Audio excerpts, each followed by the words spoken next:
Bismillahirrahmanirrahim. Alhamdulillahirabbil alamin wa bihi nasta'in ala umuri dunya waddin. Wassalatu wassalamu ala asrafil anbiya'i wal mursalin. Sayyidina Maulana Muhammadin wa ala alihi wa sahbihi ajma'in. Wa la hawla wa la quwwata illa billahil aliyyil azim. Rabbi israh li sadri wa yassir li amri wa hlul 'uqdatam min lisani yafqahu qawli. Amma ba'd.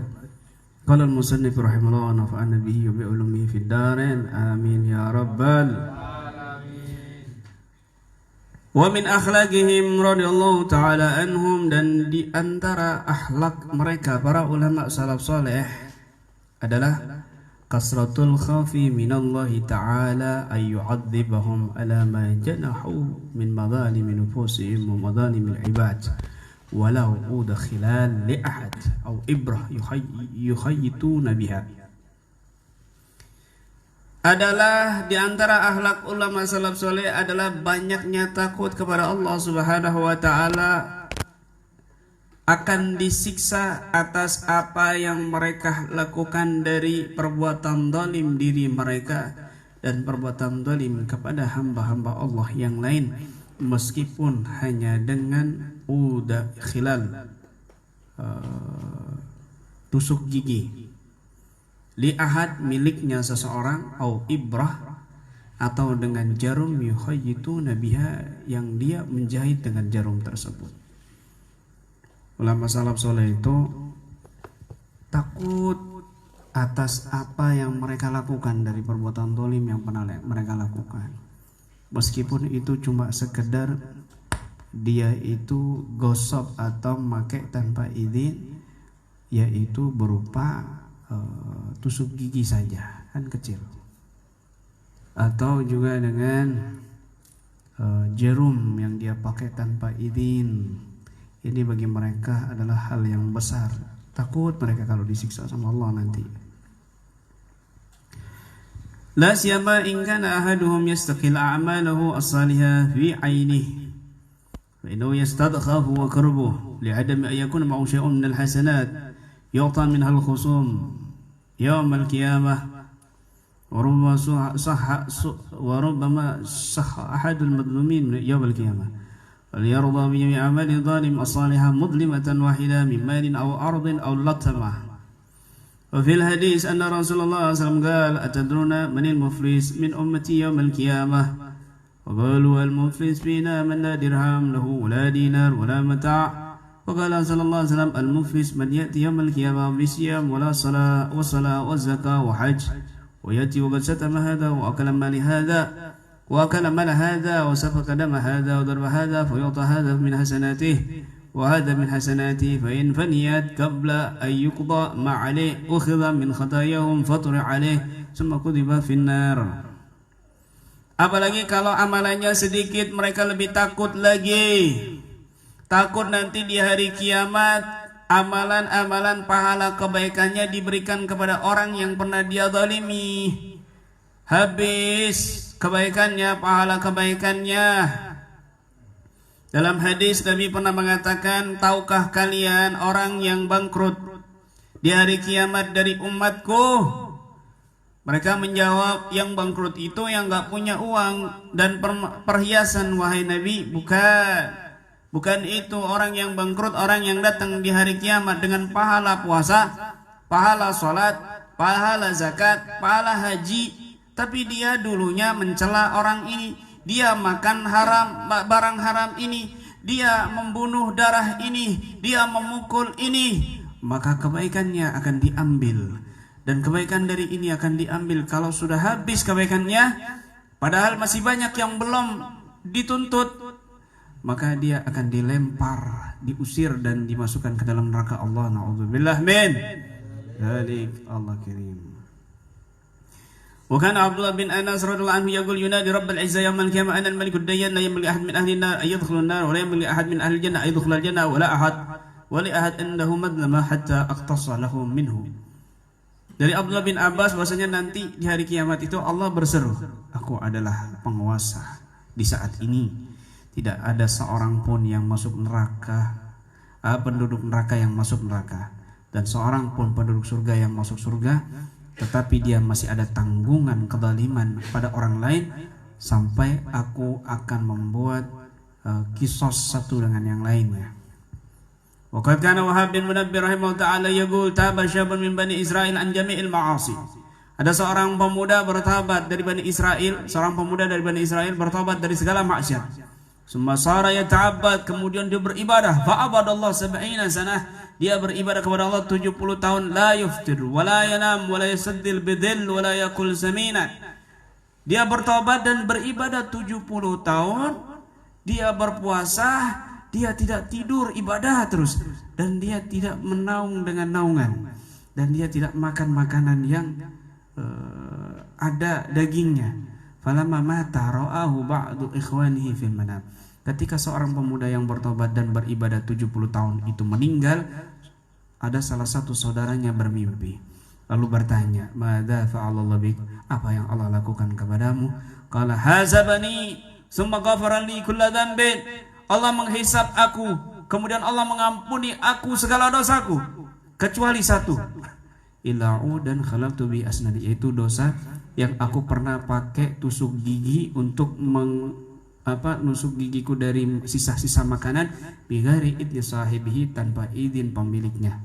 Fa ana mahbus anil jannah, maka dari sebab itu aku ditahan masuk surga bisa babihi ila waqti haja, sampai saat ini aku ditahan karena gara-gara cuma menggunakan tusuk gigi tanpa izin pemiliknya. Ringan kecil. Dan ini dikuatkan oleh hadis Nabi, innallaha ta'ala akhfas salasan fi salas. Allah merahasiakan 3 perkara dalam 3 perkara. Ahfarudahu fi ta'atih, Allah merahasiakan keridhaannya dalam ketaatannya. Wa fasahtahu fi ma'asiyatih, dan Allah merahasiakan murkanya dalam maksiatnya. Wa akhfa awliya'ahu fi ibadih, dan Allah merahasiakan wali-walinya pada hamba-hambanya. Farubbama alaqal haqqu ta'ala suhtahu ala abdin biwuqu'ihi fi dammin saghirin fi 'ainih. Kadang-kadang Allah kaitkan murkanya itu atas hamba dengan dia melakukan satu dosa yang kecil di pandangan dia, seperti ka'ahdihil khalal al-madhkur, seperti dia mengambil tusuk gigi yang tadi untuk giginya, al-ghasl yadihi biturabi jarihi bighairi idnih, atau dia membasuh tangannya dengan debu dinding tetangganya tanpa izin, seperti yang sudah dijelaskan sebelumnya ya. Sebelumnya dijelaskan ada orang saleh itu dia nangis bertobat, nangis selama 40 tahun gara-gara dia melakukan membasuh tangannya habis makan di dinding, di tembok tetangganya. Zaman dulu itu kalau di Mesir, di Irak kan temboknya bukan seperti di Indonesia, ada debu. Kalau habis makan tuh biasanya nyuci tangannya tuh pakai debu orang dulu itu. Dan dia habis makan itu nyuci tangan sampai debu, dia langsung kaget dan isi bersolat. Gara-gara perbuatannya itu dia bertobat dan menangis selama 40 tahun. Padahal hal yang ngeri, apalagi kalau kamu ngambil uang banyak, apalagi kalau kamu korupsi uang banyak, menyengsarakan umat, nggak lepas kamu nanti di hari kiamat dihisab oleh Allah, dituntut oleh Allah Subhanahu wa ta'ala. Hati-hati. Itu ulama salaf seperti itu takutnya. Ya kita ini yang banyak dosanya, yang sedikit ibadahnya, tapi merasa aman dari azab Allah. Mereka yang banyak ibadahnya, Rabi'atul Adawiyah itu satu malam itu sholatnya itu 10.000 rakaat, bukan 1.000 rakaat, 10.000 rakaat. Itu perempuan, bayangkan 10.000 rakaat, mikir coba.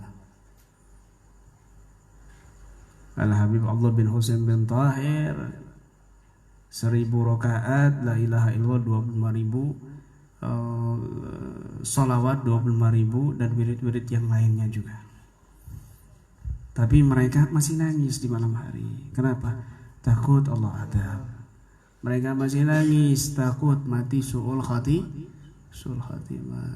Kita ngakak-ngakak, nyantai, nggak ada rasa takut sama Sudah gitu dikasih cobaan sakit. Aduh, salah apa saya? Bu, salah apa? Ya banyak salah kamu. Aduh, saya dibuat susah hidup ini. Kesana kesini, ekonomi sempit, rumah tangga berantakan, sakit semua keluarga. Ya Allah, hidup kok apes loh. Kamu introspeksi dulu, introspeksi diri. Dengarkan baik-baik, dengarkan baik-baik, dengarkan baik-baik. Allah Subhanahu wa taala berfirman, "Wa ma asabakum min musibatin fabima kasabat aydikum wa yafu an katsir." Tidaklah satu musibah yang menimpa kalian, kesedihan yang menimpa kalian, kesusahan, kesempitan, kegelisahan, ketakutan, kesakitan, musibah. Wabima kasabat aidikum, itu karena ulah tangan kalian sendiri. Tetapi Allah Maha Kasihan, wa yafu an katsir, dan Allah mengampuni yang banyak. Allah lebih banyak mengampuni daripada memberikan musibah. Harusnya kamu lebih banyak mendapat musibah dari apa yang kamu lakukan. Begitu. Tapi Allah wa yafu an katsir, Allah lebih banyak memaafkan daripada menimpakan musibah kepada kita. Ya Allah, kayaknya musibah cuma saya yang paling berat di dunia ini. Masih banyak musibah yang Allah maafkan dari perbuatan dosamu, wahai fulan. Begitu. Dengarkan baik-baik. Dengarkan baik-baik. Nabi Sulaiman itu nabi yang paling kaya kan. Kerajaannya itu la yambaghi li ahadin ba'di. Tapi Nabi Sulaiman pernah kerajaannya itu selama 40 hari dicolong oleh jin. Dengarkan baik-baik, ini sejarah ini. Banyak hikmah di sini.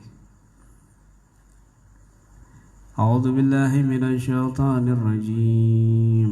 Wa laqad fatanna Sulaimana wa alqaina ala kursiyi jasadan summa anab. Wa laqad fatanna Sulaiman, dan telah aku uji Sulaiman. Kalau nggak salah ini surat As-Sadd kalau nggak salah. Walaqad fatanna Sulaiman, dan aku uji Sulaiman. Apa ujian Nabi Sulaiman? Dengarkan baik-baik. Wa alqaina, dan aku jadikan ala kursihi, di atas singgasananya kursinya itu jasadan, sosok jasad. Summa anaba, kemudian kembali. Apa maksudnya? Coba kita buka kitab-kitab tafsir ya.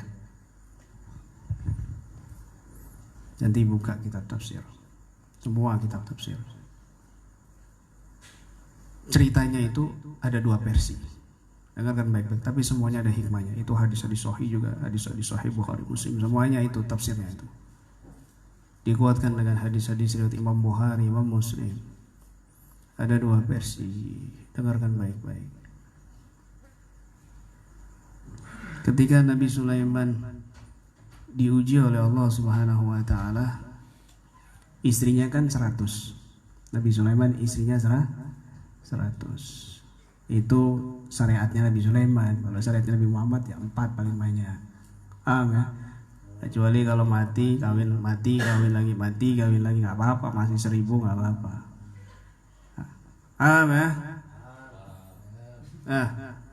100.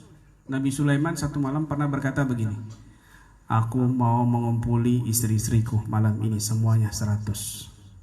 Dan aku berharap dari berkumpul ini lahir semuanya itu para mujahid fisabilillah, penunggang kuda yang mahir. Kata Perdana Menterinya, kul insyaallah, katakan insyaallah. Tapi Nabi Sulaiman langsung pergi, nggak mengatakan insyaallah. Nih, karomahnya insyaallah. Nih, fadilahnya insyaallah. Akhirnya apa? Nabi Sulaiman remek. Akhirnya tidak ada yang melahirkan, tidak ada yang hamil kecuali 1 istri. Tetapi lumpuh separuh badan. Summa alqaina ala kursihi jasadan, sesosok jasad yang lumpuh ditaruh di singgasana Nabi Sulaiman. Sakit parah, lemah, gara-gara menggauli 100 istri, tapi tidak mengucapkan insya Allah. Begitu. Jomblo jangan mikir dalam-dalam. Paham ya? Pokoknya paham aja kamu. Paham nggak paham? Ini tafsirnya begitu. Dengarkan baik-baik.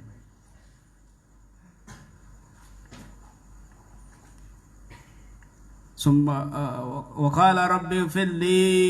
Setelah itu Nabi Sulaiman istighfar, rabbi firli wa habli mulkan la yanbaghi li ahadin min ba'di innaka antal wahhab. Habis itu istighfar, bertobat Nabi Sulaiman, akhirnya sehat kembali. Itu versi yang pertama. Versi yang kedua, dan ini lebih kuat. Apa? Luar biasa kejadiannya. Jadi Nabi Sulaiman punya kekuatannya kan di cincin, ya, cincin Sulaiman. Kekuatannya bisa menundukkan seluruh makhluk, itu di cincin. Bisa menundukkan jin setan, itu di cincin. Di masa Nabi Sulaiman, iblis itu nganggur.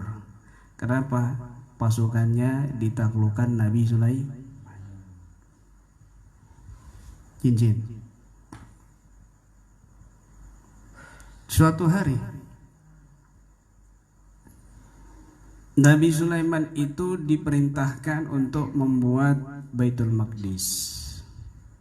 Baitul Maqdis di mana? Palestina. Tetapi jangan sampai ada suara adu besi. Akhirnya nggak mampu Nabi Sulaiman. Perdana menterinya yang hebat, yang sakti, yang bisa memberikan kerajaan Ratu Bilqis itu ngomong, ngasih tahu ke dia, namanya Asyib. Sulaiman, wahai Raja Sulaiman yang mulia, ada satu makhluk yang bisa melakukan itu, tapi di dasar lautan. Namanya Sakhar.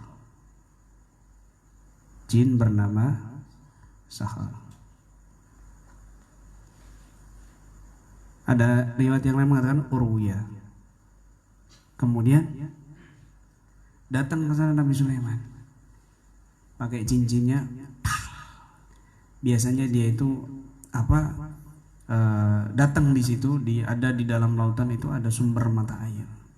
Nabi Sulaiman kemudian memukul dengan cincinnya. Ketika jin itu datang dipukul, akhirnya tunduk sama Nabi Sulaiman. Dibangunlah Baitul Maqdis. Suatu hari istrinya ini yang bernama Jaradah, dia itu kangen sama bapaknya, mertuanya Nabi Sulaiman. Tolong bikinkan sesuatu yang bisa aku ingat-ingat. Patung orang tuaku, aku kangen sama dia. Akhirnya dibuatkanlah oleh Nabi Sulaiman dengan bantuan jin siapa tadi? Sahar, untuk bikin patung persis. Nggak lama si Jarodah ini ternyata malah menyembah patung bapaknya. Selama itu durhaka kepada Allah, syirik kepada Allah. Apa yang terjadi? Suatu hari Nabi Sulaiman itu pergi ke kamar mandi dan cincinnya dititipkan kepada Jarodah, istrinya. Mau masuk kamar mandi. Wah, lama ya, jauh, bukan kamar mandi, sini-sini bukan. Kemudian jin Sakhar ini mumpung kesempatan, cincin yang bisa menaklukkan seluruh alam, seluruh makhluk itu ada di tangan istrinya yang durhaka. Maka Nabi Sulaiman maka jin Sakhar ini menyerupai Nabi Sulaiman. Datang kepada mana cincinku? Dikasih, sudah. Dipakai cincinnya itu. Akhirnya apa? Nabi Sulaiman keluar, mana cincinku? Loh, bukannya tadi aku kasihkan? Wah, sudah dikuasai oleh jin sahar, nggak bisa apa-apa Nabi Sulaiman. Semua makhluk tunduk kepada jin sahar ini. Cincinnya sudah dipakai. Akhirnya wa alqaina ala kursiyi jasadan summa anat. Itulah tafsir ayat itu. Dan aku jadikan dia itu di kursi, sesosok jasad yang menyerupai Nabi Sulaiman, yaitu dari jin sahar. Selama 40 hari. Bayangkan 40 hari Nabi Sulaiman gak bisa berbuat apa-apa sudah. Itu bukan dia ini. Wah, akhirnya Nabi Sulaiman terluntang-luntang kemana-mana. Rakyatnya, pasukannya, waduh, kacau. Dibuat peraturan-peraturan yang kacau. Akhirnya Perdana Menteri curiga.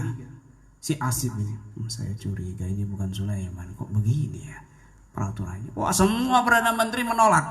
Datanglah kepada istri-istrinya. Ini sepertinya ada yang aneh. Atau mungkin gila Sulaiman. Pokoknya kita tidak mau mengikuti peraturan-peraturan yang baru ini. Nabi Sulaiman sudah terluntang-luntang, keluar-keluar sudah. Diberi ujian gara-gara istrinya durhaka kepada Allah. Dengarkan para istri. Dengarkan para istri. Apa yang terjadi? Nabi Sulaiman selama 40 hari terlunta-lunta, dia lapar. Datanglah dia dia lapar, keliling-keliling cari makan. Nggak ada yang bisa ditundukkan sudah. Cincin yang merupakan kekuatannya itu diambil oleh si setan atau jin yang bernama Sahar atau Urwiyah. Nah kemudian suatu hari Perdana Menteri yang memiliki ilmu hebat yang bisa memindahkan kerajaan Ratu Balkis dalam sekejap mata mau mengatur strategi sampai ini ceritanya panjang, saya singkat ya. Ada di kitab tafsir Ibn Katsir atau Al-Qurtubi. Kemudian diambillah cincin ini, akhirnya dipukul itu jin itu ke laut.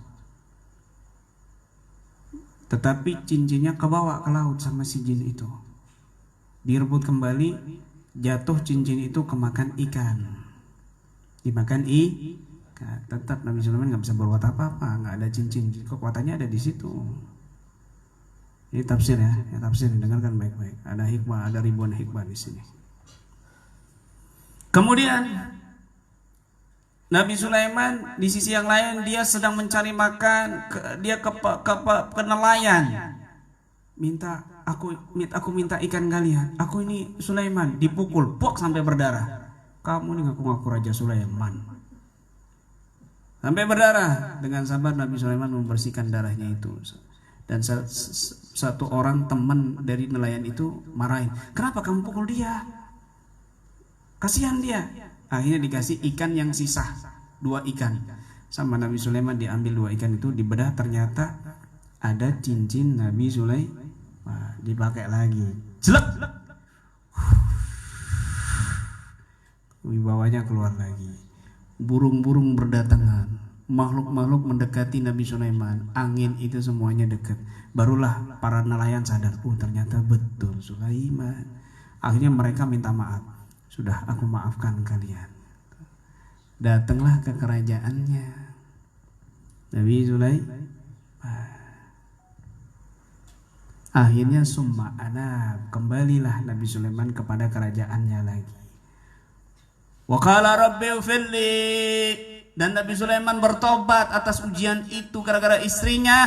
Rabbi ighfirli, ampunilah aku, wa habli mulkan, dan berikan aku kerajaan, kekuasaan la yang bagi li ahad min ba'di, yang tidak akan bisa diperoleh orang setelahku. Innaka antal wahhab, sesungguhnya engkau wahai Allah maha pemberi. Fasakharna lahur rih rukha'at tajri bi amrihi haitsu asaba wa syayatin kulla banna'in wa ghawas. Maka aku tundukkan angin Dengan sekehendak Sulaiman mau kemana saja. Jadi kalau pergi kemana-mana naik angin. Kalau lihat pernah nonton film Dragon Ball kan ada angin kinton. Datang. Ya. Kalau sekarang ya pesawat kan begitu. Pakai angin gitu. Cepat. Jinnya kekuatannya di jin Nabi Sulaiman.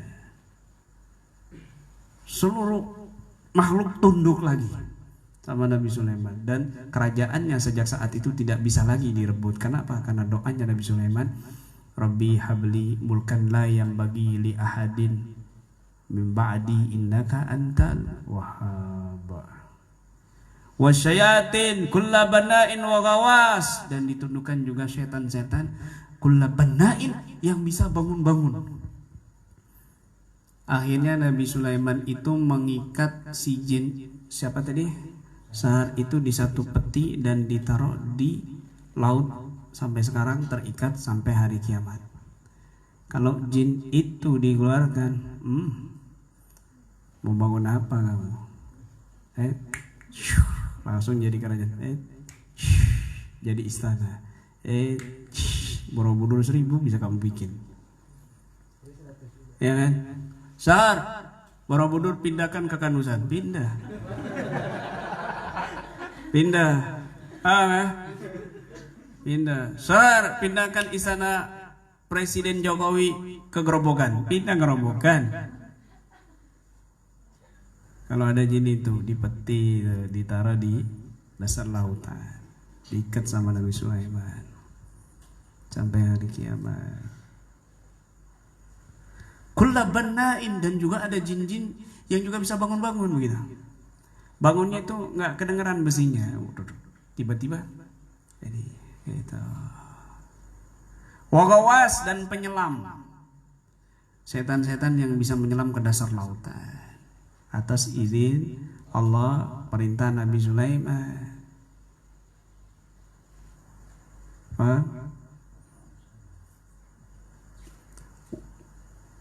Wa mukarrarina fil asfad, dan sebagiannya itu yang membangkang tidak mau mengikuti perintah Sulaiman itu diikat. Setan-setan dan jin-jin yang membangkang diikat. Wa mukarrarina fil asfad. Surat As-Sadd kalau nggak salah itu. Nah, bagaimana maksudnya? Ini hikmah satu. Ketika seseorang itu melanggar syariat Islam, Allah kasih ujian, cobaan, musibah buat dia. Paham? Hidupnya susah, hidupnya berantakan, sakit-sakitan, kena santet, kena sihir, anaknya mentalnya nggak wajar, begini begitu. Kamu introspeksi diri.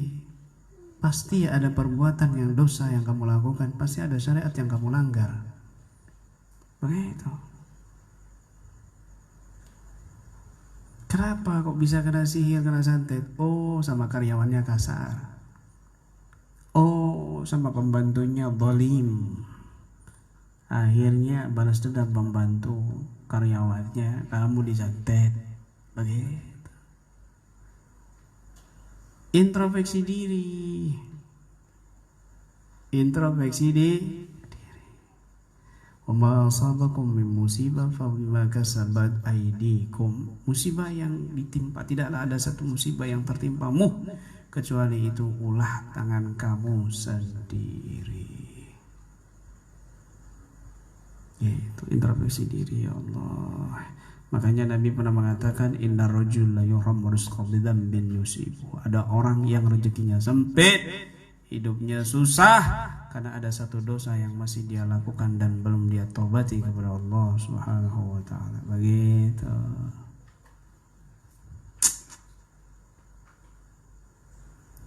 Terus apa solusinya? Ya kamu kembali summa anaba. Wa qala rabbi firli, bertobat kepada Allah, minta ampunan kepada Allah. Jalani syariat dengan benar. bukan cincin Nabi Sulaiman yang sakti, bukan tongkat Nabi Musa yang bisa melumpuhkan, mengalahkan dukun-dukunnya Fir'aun yang hebat-hebat, master-master, kuat-kuat, sakti-sakti, bukan. Tongkat bisa membelah lautan, tongkat bisa mengalahkan dukun-dukun saktinya Fir'aun luar biasa. Bukannya tongkat, tapi sirrus syariah ada di tongkat. Rahasia syariat ada di tongkat. Rahasia syariat ada di cincinnya Nabi Sulaiman. Ketika kamu menjalani syariat dengan benar, mau itu tongkat, mau itu serban, mau itu tasbihmu, sudah jadi kekuatan dari Allah Subhanahu wa ta'ala. Begitu rahasianya, Panjul.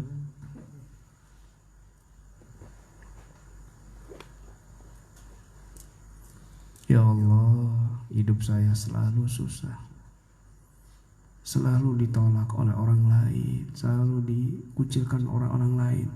Saya ingin pindah ke planet Pluto, ya Allah.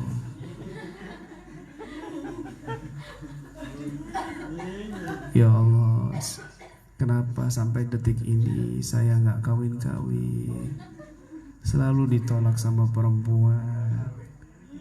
Ada apa dengan wajah saya, ya Allah? Loh, jangan kamu menyesali. Ya syukuri, syukurin.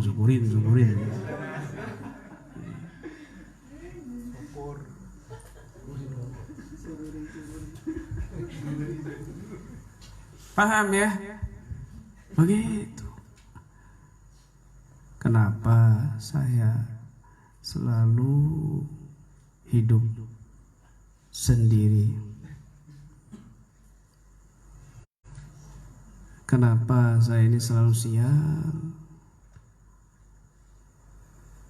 Orang-orang membenci di sekitar, semuanya gak peduli sama saya.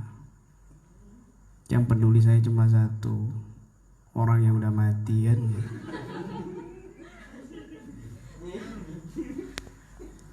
Paham ya?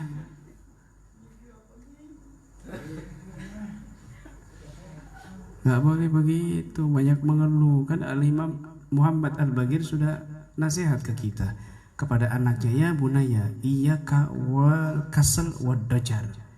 Hei anakku, hati-hati kamu, jangan kamu malas dan banyak mengeluh. Udah malas, curhat tok status di WhatsApp, di Facebook. Ini orang, aduh, nggak beres ini. Malas banyak curhat. Malas banyak ini mending kamu jangan hidup di dunia kamu ya. Sana dunia jin, kamu jadi jin tombang kan. Mengeluh, berusaha, ikhtiar. Masa kalah sama tuyul, kerja keras. Masih kecil tapi kerja keras, menghasilkan banyak duit. Ya bukan kamu tiru kerjaannya tuyul, nyolong duit, bukan. Tiru usahanya dia, bersemangat di dalam mencari wah. Jangan tiru nyolongnya. Tuyul aja jin kecil-kecil sudah semangat nyari duit, kan begitu. Masa saya kalah sama tuyul? Jangan malas dan jangan banyak mengeluh. Fa innaka in kasalta lam tuaddi haqqa. Kamu kalau malas tidak bisa menunaikan tugas kamu. Kamu pekerja malas, ya berantakan kerjaannya. Kamu ustadz malas, ya nggak ngajar. Kamu santri malas, ya nggak ngaji, ya nggak sholat, ya nggak belajar. Yang ada kamu dibenci dan dijauhi oleh orang lain. Begitu. Siapa yang suka sama orang malas? Nggak ada. Terus kamu curhat, semua orang membenci saya, kurang ajar. Saya mau pergi ke Gunung Kawi, mau bertapa, mau cari ilmu, nanti saya santet semua orang. Akhirnya jadi dukun. Jangan, ya Allah. Ya, jangan. mau tidur, pegang HP, bikin story di WhatsApp, di Facebook. Aduh lelah, hidupku lelah. Ya kan? Hidupku tidak ada sandaran, selalu kesepian. Kasihan.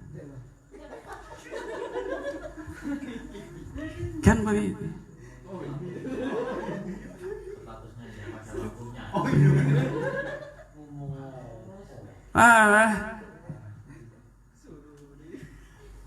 Begitu. Curhat nggak benar. Hidupnya penuh dengan curhat, sampah tok isinya itu. Hidup kamu seperti sampah begitu. Sudah mukanya mirip sampah, curhatnya sampah tok. Nggak ada baik-baiknya kamu.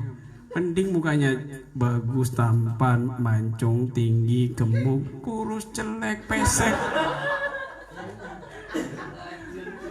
Banyak curhat. Ate lah mate baan.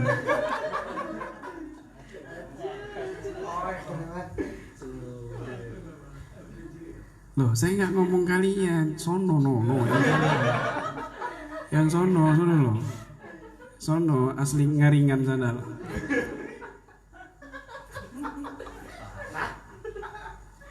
Bukan di sini, di sana, di Ngaringan sana. Ya Allah, ya Allah. Terus bangun tidur, handphone yang dipegang. Duduk, handphone. Curhat lagi. Curhat lagi. Aduh, bangun tidur selalu capek, lelah, dan sendiri. Tidak ada yang menemani. Mati dah mati.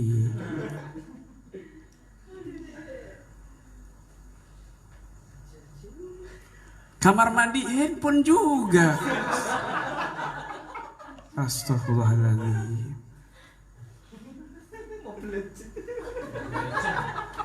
Sempat-sempatnya kamar mandi handphone.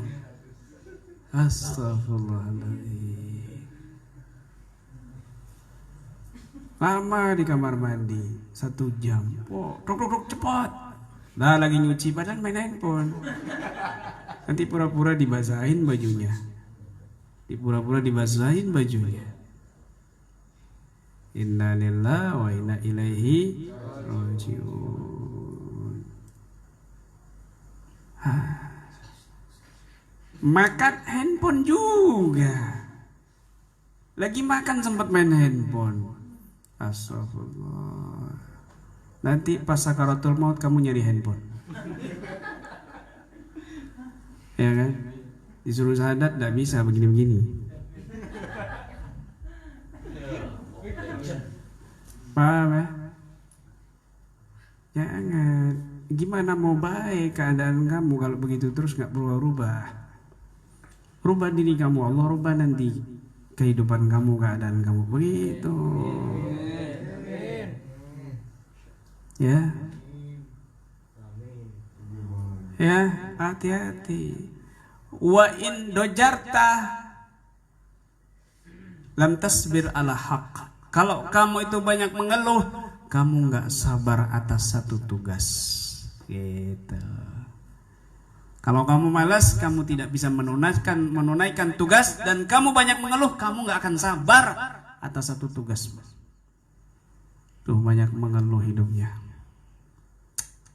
Aduh, kenapa rambutku ini penuh dengan kutu? Terus malas, nggak dibersihkan, kamu nggak akan sabar. Tuh, kasihan orang-orang yang di sekeliling, mereka juga kena kutu-kutuku.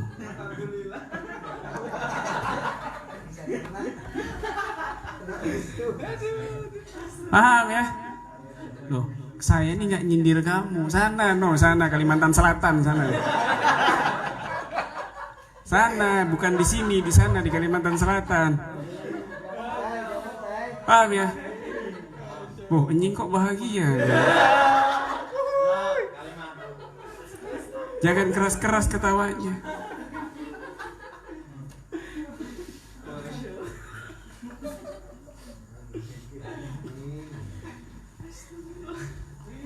Gak bisa kamu sabar. Gak bisa kamu sabar. Paham ya? Banyak mengeluh, malas. Terus pas dinasihatin ngambek, pergi, ngelencer ke Jogja.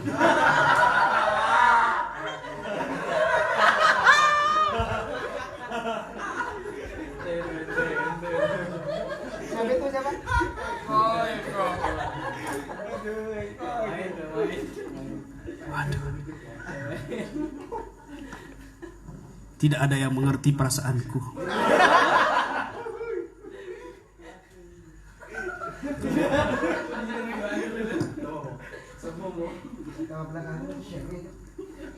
Tidak ada yang mengerti perasaanku. Terus pergi dia jalan-jalan melencer.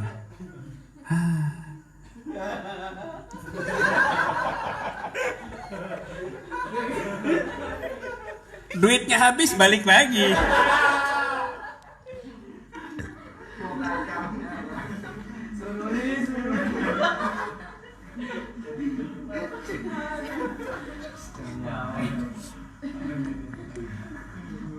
Saya tuh nggak nyinggeng kamu, enggak, sana dari Kelambu sana.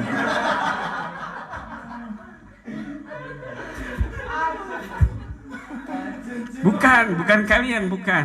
Sana orangnya di Kelambu sana.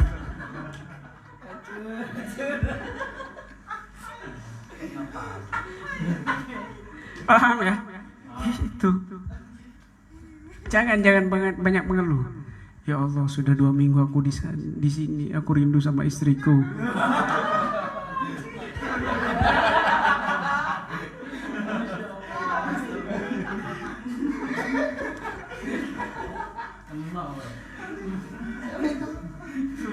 Hatiku gelisah, pikiranku panas.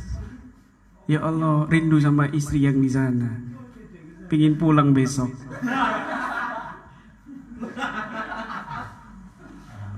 Bukan kamu, enggak, sana orang Bogor.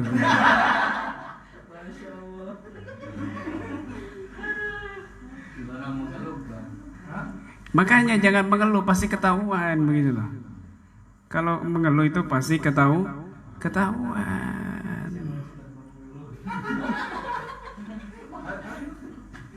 Dua itu, jangan malas dan jangan banyak mengeluh. Itu buruk. Kenapa? Fa innahuma miftahu kulli syarr. Karena keduanya itu adalah kunci segala keburukan, kunci segala kejahatan. Kalau kedua itu, itu kunci kamu menuju keburukan. Bukan kesuksesan, bukan kebahagiaan, begitu. Paham ya? Semangat.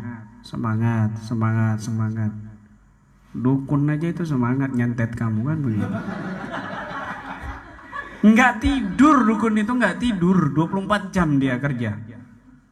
Padahal dibayar buat bunuh orang cuma 200.000, buat nyakit orang 200.000, tapi kerja bakar minyak, baca mantra.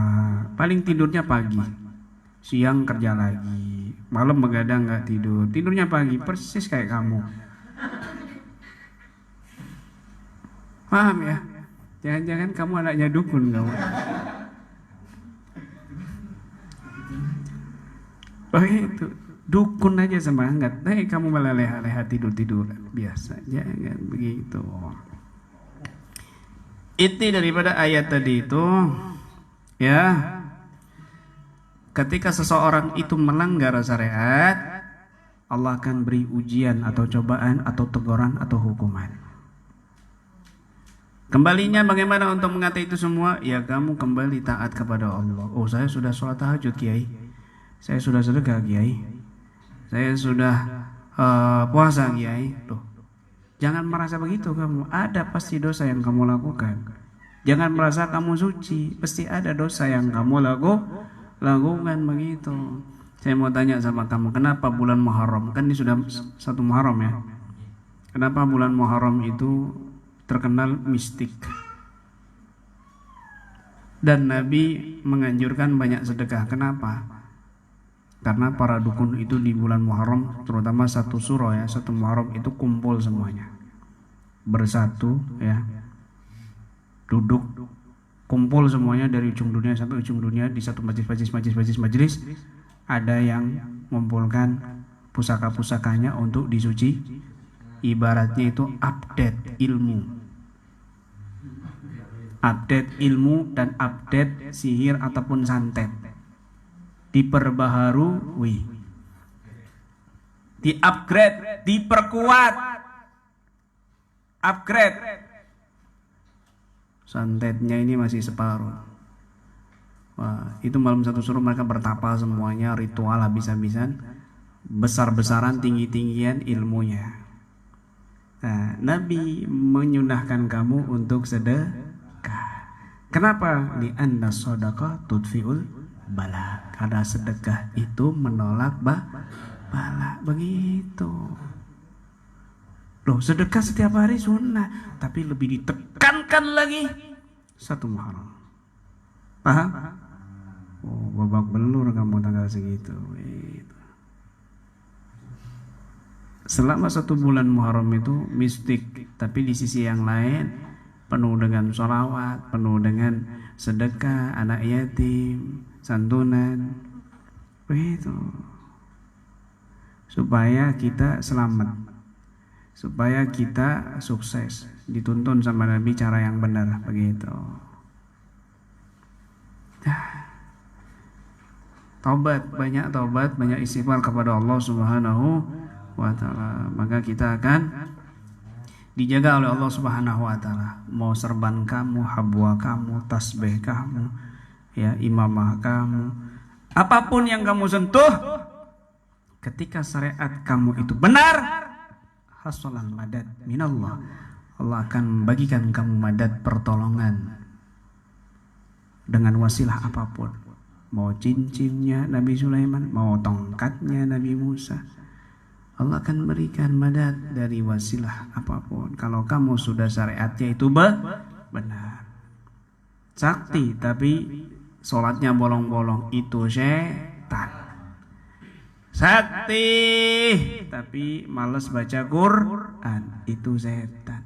Sakti bisa terbang tapi nggak pernah zikir, itu setan. Gitu. Praktisi sholatnya bolong-bolong, praktisi nggak pernah baca zikir, praktisi nggak pernah baca Quran, itu praktisi setan. Paham tan? Ya Allah, tan.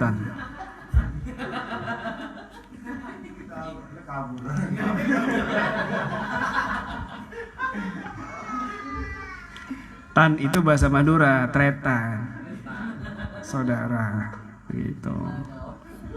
Paham ya? Begitu, biarkan setan yang kabur. Penting ini ya, dijaga baik-baik. Syariatnya dijaga yang benar, sholatnya, ibadahnya, Allah kasih solusi buat kamu. Tapi kalau kamu malas, coba Fatihah kita tuh bunyinya gimana? Alhamdulillahi Rabbil Alamin, Ar-Rahmanir Rahim, Maliki Yaumiddin, Iyyaka nasta'in wa iyyaka na'budu. Salah apa betul? Salah. Tapi kebanyakan kamu bacanya begitu. Iyyaka nasta'in wa iyyaka na'budu. Berbeda dengan realitanya. Iyyaka nasta'in, ya Allah tolong hamba ya Allah, tapi ibadahnya enggak ada. Ya Allah tolong hamba ya Allah, ini ada orderan, ini ada job ini ya Allah, jebol ya Allah, tapi enggak pernah sedekah. Iyyaka nasta'in wa iyyaka na'budu, minta tolong dulu baru beribadah kepada Allah. Ya salah Panjul. Yang benar iyyaka na'budu wa iyyaka nasta'in. Beribadah dulu sama Allah baru minta pertolongan. Allah kasih, begitu. Sedekah dulu baru minta tolong. Kiai, doakan saya Kiai, ini ada proyek besar Kiai, nanti kalau proyek ini sudah lolos Kiai saya hajikan. Tret. Nanti pondoknya saya bangun separuh. Tret. Berarti Fatihah kamu gak pernah baca Fatihah. Jangan-jangan Fatihah kamu kembali. Iyyaka iyyaka nasta'in wa iyyaka na'budu. Loh, enggak Kiai. Iyyaka na'budu wa iyyaka nasta'in. Enggak. Kalau kamu iyyaka na'budu wa iyyaka nasta'in, sedekah dulu ke saya, baru minta pertolongan. Nanti tak doain sama kamu. Oh ya Kiai, nanti saya transfer. Itu. Begitu. Kiai, saya mau datang ke rumah, mau ini ada proyek. Ini saya transfer dulu Kiai ya, 10 juta Kiai. Begitu, baru datang ke sini. Kiai, nanti saya ada proyeknya besar. Nanti kalau ini jebol proyek ini, Kiai keluarga saya hajikan. Pret. Itu aja jawabannya. Paham? Kenapa? Iya kena budu, iya karena. Tapi saya nggak minta begitu. Ini contoh saja. Contoh. Buktinya ya tetap kok ada orang kiai tetap kita doakan. Kiai saya mau tetap kita doakan. Udah jebol proyeknya lupa sama kita kan. Itu sudah biasa. Itu sudah biasa. Itu. Tuh. Itu yang ngakak-ngakak itu pengalaman dia. Pengalaman dititipin proyek, maksudnya dititipin buat dikir 40 hari jebol proyeknya nggak dikasih sepeser pun. Lupa, hahai kan begitu. Ya Allah. Yang benar begitu, sedekah dulu ke kiainya, baru minta kiai mohon maaf, saya ada proyek begitu. Kiai doakan saya ada proyek nanti kalau jebol saya kasih separuh. Aduh udah biasa ya kita. Paham ya? Iya karena budu wa iya karena saya. Ibadah dulu yang benar. Perbagus ibadah kamu, syariat kamu. Maksiat kamu dijaga, jangan sampai melanggar. Diperhatikan makanan kamu, halal apa haram. Baru kamu minta sama Allah. Beres. Mau minta sembuh, kun fayakun seketika sembuh. Mau minta kaya, kun fayakun seketika kaya. Mau minta harmonis rumah tangganya, kun fayakun. Mau pernikahan kamu 25 tahun dalam satu malam Allah kabulkan, oh seperti malam pertama. Anaknya padahal 10 kan mungkin. Nah, begitu maksudnya dari istri kan begitu. Gitu. Paham ya? Ini diperhatikan baik-baik, mudah-mudahan bermanfaat, ada hikmahnya semua dan membuat kita lebih semangat lagi supaya kita sukses dunia dan akhirat. Amin ya rabbal alamin. Demikian yang bisa saya sampaikan, kurang lebih saya mohon maaf. Wabillahi taufiq wal hidayah. Wassalamualaikum warahmatullahi wabarakatuh. Allahumma salli ala sayyidina Muhammadin. Allahumma salli ala sayyidina Muhammadin wa alihi wa sahbihi wa tabi'ina salihin wa alihi wa sahbihi wa tabi'ina salihin. Ayo bangkit saudaraku, kita langkah dalam dakwah. Jangan ragu saudaraku, kita gapai syifa rahmah. Ini kami satu jiwa, keluarga besar Ruqyah Wajah. Ini kami satu jiwa, keluarga besar Ruqyah Wajah. Yo ayo dengan Quran terapi jasmani. Yo ayo dengan Quran tetap olah hati. Yo ayo dengan Quran terapi jasmani.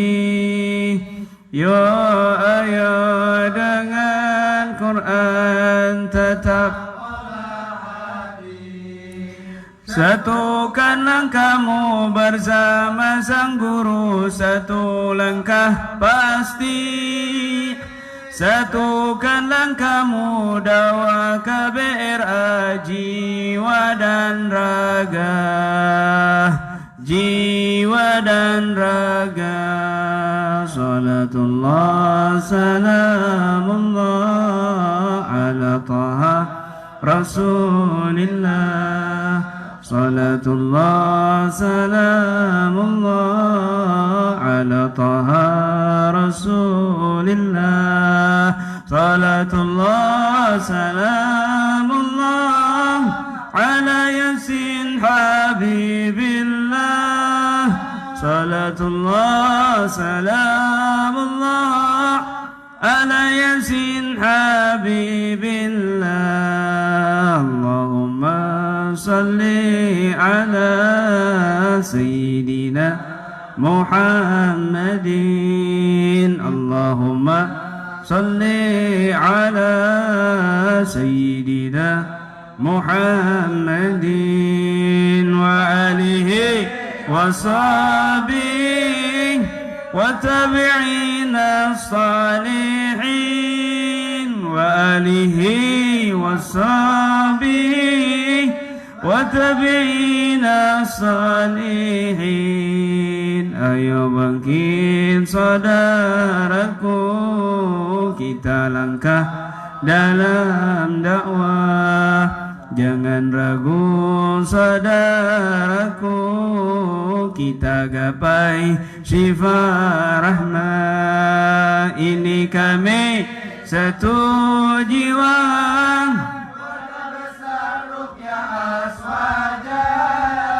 ini kami satu jiwa, keluarga besar Ruqyah Aswajah. Yo ayo dengan Quran terapi jasmani. Yo ayo dengan Quran tetap. Yo ayo dengan Quran terapi jasmani. Yo ayo dengan Quran tetap olah hati. Satukanlah kamu bersama sang guru satu. Satukanlah kamu dakwah KBRA jiwa dan raga, jiwa dan raga. Salatullah salamullah ala taha Rasulillah. Salatullah salamullah ala taha Rasulillah. Salatullah salamullah ala yasin habib. Salatullah salamullah ala yasin habibillah. Jangan ragu saudaraku, kita gapai syifa dan rahmah. Syifa di awal itu pemula itu syifa. Balikin zirnya ke dukun, syifa. Musnahin dukunnya, syifa. Hancurkan, kembalikan zirnya, itu syifa. Tetapi kalau sudah meningkat, makomnya meningkat, dia pada tahapan rahmah. Ya Allah, berilah hidayah kepada dukun. Ya Allah, berikan hidayah kepada mereka yang berbuat zalim kepada kami. Itu rahmah. Fardut nadarahum fintikas. Baca wirid sakron. Fardut nadarahum fintikas. Jadikan pandangan mereka sia-sia. Balikan pandangan mereka sia-sia. Kalau syifa, matanya dibuat buta, matanya dibuat gelap. Tapi kalau sudah tingkat tahapan rahmah, ya Allah, balikan pandangannya dari kezaliman menjadi pandangan hidayah. Jadikan hatinya yang busuk menjadi hati yang penuh kasih sayang. Itulah tahapan rahmah. Itu lebih kuat powernya daripada sebelumnya, yaitu syifa. Ketika kamu memiliki power sifat, power rahmah, maka itu 10 kali lipat lebih dahsyat kekuatannya daripada sifat. Begitu.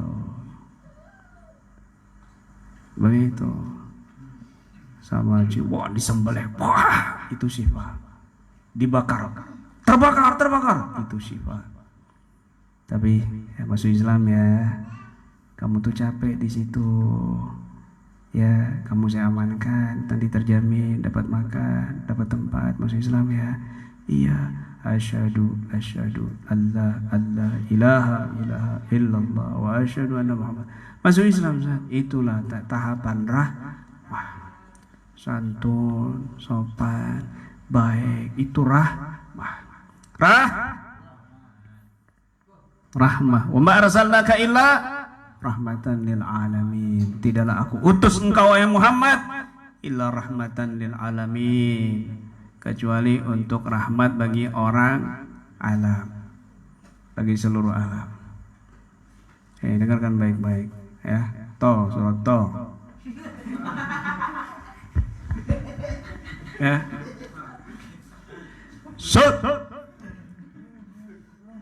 Ya, sururi, surato, mansur. Sur jadi satu. Ya, dengarkan ini. Tak sur tadi. Apa tadi? Wa marsalaka ila rahmatan lil alamin. Dengarkan baik-baik. Ya Rasulullah, idzan li bizina, izinkan aku mau berbuat zina wahai Rasulullah. Wow. Ada orang datang ke majlisnya Rasulullah, di situ banyak para sahabat, datang dengan suara keras, ya Rasulullah, izinkan aku mau berbuat zina. Bayangkan, sahabat sudah pedang sudah dibuka, mau dipenggal, nggak sopan sama Rasulullah. Izin mau berzina. Kalau mau sholat, mau kawin lagi nggak apa-apa. Ini mau berzina, kurang ajar. Ya, jadi sahabat tuh kayak gini nih. Ya. Dengarkan ini. Ustaz Jauhari. Sahabat sudah begini nih, sudah siap-siap begini tuh. Mau siap-siap sahabat ini. Kurang ajar. Minta izin mau berzina. Kalau poligami nggak apa-apa. Ini mau berzina. Oh, masuk lagi pedangnya kan Bu? Masuk lagi pedangnya. Idzan li bizina ya Rasulullah. Apa jawab Nabi? Apa Nabi marah-marah? Enggak. Ta'al. Sini. Ataradu li ummik. Apa kamu ridho kalau orang lain berzina sama ibumu? Lah ya Rasulullah. Enggak. Ataradu li ukhtik. Apa kamu ridho kalau orang lain berzina dengan saudari perempuanmu? Lah ya Rasulullah. Tidak ya Rasulullah. Ataradu li bintik. Apa kamu ridho putrimu, anak perempuanmu dizinai sama orang lain? La ya Rasulullah. Tidak wahai Rasulullah. Ya, sini. Dipegang dadanya sama Nabi. Bismillahirrahmanirrahim. Didoakan sama Nabi, ya Allah, perbaiki Islamnya, perbaiki kemaluannya, ya Allah. Akhirnya apa? Dia berkata ini sahabat dia berkata, demi Allah, aku datang dengan ambisi mau berzina dan tidaklah aku keluar dari majlis itu kecuali di hatiku sudah ada rasa benci kepada zina. Begitu. Paham?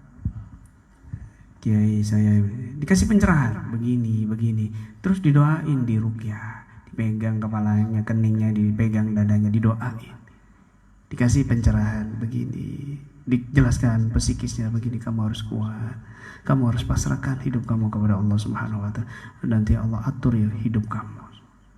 Allah yang mengatur kehidupan kamu kalau kamu sudah serahkan semuanya kepada Allah. Ya, bismillah, didoain, sini saya doain, diruqyah, begitu. Dikasih penjelasan oleh Nabi, kemudian diruqyah. Kita kasih pencerahan, dikasih penjelasan ilmu, kemudian diruqyah, beres. Wa ma arsalnaka illa rahmatan lil alamin. Ada orang mati Yahudi, Nabi nangis. Kata Ali bin Abi Thalib, Imam Ali, ya Rasulullah, lima tabki innahu Yahudi. Kenapa engkau nangis ya Rasulullah, yang mati itu orang Yahudi? Justru itu karena dia mati orang Yahudi, aku menangis. Dia akan masuk neraka setelah ini. Aku nggak mau. Aku pingin umatku semuanya ini masuk surga. Wa ma arsalnaka illa rahmatan lil alamin. Itulah tahapan rahmah. Jangan ragu saudaraku, kita gapai sifat rahmah. Wallahu a'lam bishawab.